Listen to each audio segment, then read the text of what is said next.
ದಯವಿಟ್ಟು ಒಂದು ನಿಮಿಷ ಟೈಮ್ ಇದ್ರೆ ಒಂದು ವಿಡಿಯೋ ಹಾಕ್ತೀನಿ, ಆ ವಿಡಿಯೋ ನೋಡಿ.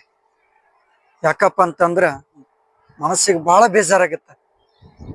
ಯಾಕಪ್ಪ ಅಂತಂದ್ರೆ ಒಬ್ಬ ವೃದ್ಧೆ ವ್ಯಾಪಾರ ಮಾಡುತ್ತಾ ರೋಡಲ್ಲಿ ಕುಂತಿರ್ತಾಳ, ಬೀದಿ ವ್ಯಾಪಾರದಲ್ಲಿ.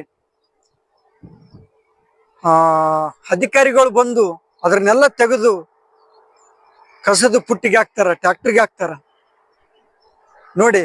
ಯಾಕಪ್ಪ ಅಂದ್ರೆ ಒಂದೇ ಒಂದು ತುತ್ತು ಅನ್ನಗೋಸ್ಕರ ಆ ವೃದ್ಧೆನ ಅದನ್ನ ವ್ಯಾಪಾರ ಮಾಡ್ಕೊಂಡು ಕೇಸಿ ಡೈಲಿ ಅದರಿಂದನೇ ಹೊಟ್ಟೆ ತುಂಬಿಸ್ಕೊಂತಾಳೆ ನೋಡಿ. ನೀವು ಅಧಿಕಾರಿಗಳು ಅಧಿಕಾರ ಚಲಾಯಿಸಿ ಬೇಡ ಅಂತ ಹೇಳಂಗಿಲ್ಲ, ಆದ್ರೆ ಮಾನವೀಯತೆ ಐತಲ್ಲ, ಮಾನವೀಯತೆ ಅಂತೇಳಿ ಐತಲ್ಲ, ಫಸ್ಟ್ ಅದನ್ನು ಮಾಡಿ. ಆ ವೃದ್ಧೆನ ಸೈಡಿಗೆ ಸೇರಿಸಿ ಅದೆಲ್ಲವನ್ನ ಆ ತಾಯಿ ಹತ್ರ ಇಟ್ಟು ಕೇಸಿ ನೀವು ಹೋಗಿದ್ರೆ ಯಾವುದು ಪ್ರಾಬ್ಲಮೇ ಬರ್ತಾ ಇರಲಿಲ್ಲ. ಆದ್ರೆ ಒಂದು ತುತ್ತ ಅನ್ನನ ನೀವು ಕಸ್ಕೊಂಡ್ಬಿಟ್ರಿ. ಅಧಿಕಾರ ಇದೆ ಅಂತೇಳಿ ಈ ರೀತಿ ದರ್ಪ ತೋರಿಸೋದು ಯಾವ ಮಟ್ಟಿಗೆ ಸರಿ? ದಯವಿಟ್ಟು ನಾನು ಅಧಿಕಾರಿಗಳಲ್ಲಿ ಮನವಿ ಮಾಡ್ಕೊಂತೀನಿ, ಯಾರಿಗೂ ಈ ರೀತಿ ನಿಮ್ಮಿಂದ ತೊಂದರೆ ಆಗ್ಬಾರ್ದು.